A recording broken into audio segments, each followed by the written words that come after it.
சுவிசேஷம். இந்த நாளுக்குரிய தேவ வார்த்தை.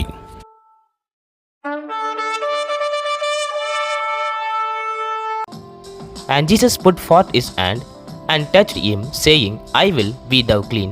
And immediately his leprosy was cleansed. Matthew 8:3. అందుకైన చెయ్యి చాపి వానిని ముట్టి, నాకిష్టమే, నీవు శుద్ధుడవు కమ్ము అని చెప్పగా తక్షణమే వాని కుష్ఠరోగము శుద్ధి ఆయను.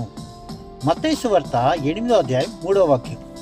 இயேசு தமது கையை நீட்டி அவனை தொட்டு, எனக்கு சித்தம் உண்டு, சுத்தமாக என்றார். உடனே குஷ்டரோகம் நீங்கி அவன் சுத்தமானான். மத்தேயு 8:3. அன்பின் தேவ பிள்ளைகளே, தேவனுக்கு சித்தமான காரியம் இந்த மாதத்திலே உங்கள் வாழ்க்கையில் நடக்கும். தேவன் உங்களை சுத்தப்படுத்த விரும்புகின்றபடியினாலே இந்த மாதத்திலே உங்கள் மத்தியிலே வந்து பேசிக்கொண்டிருக்கிறார். நீங்கள் கவலையோடு கூட இருக்கலாம், இந்த காரியம் எப்படி நடக்கும், இதுக்கு சித்தம் உண்டா என்று. தேவ பாதத்திலே அமர்ந்து தேவனை நோக்கி பாருங்கள். ஒரு குஷ்டரோகி தேவனிடத்திலே கடந்து வந்த, ஆண்டவரே, உமக்கு சித்தமானால் என்னை சுத்தமாக்கும் என்று சொன்னபோது, எனக்கு சித்தம் உண்டு, சுத்தமாக என்று சொன்னார்.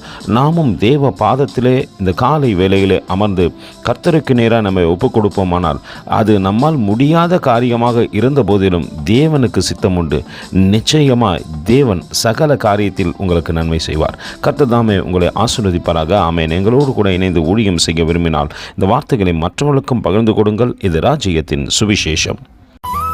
Thank you for watching. God bless you.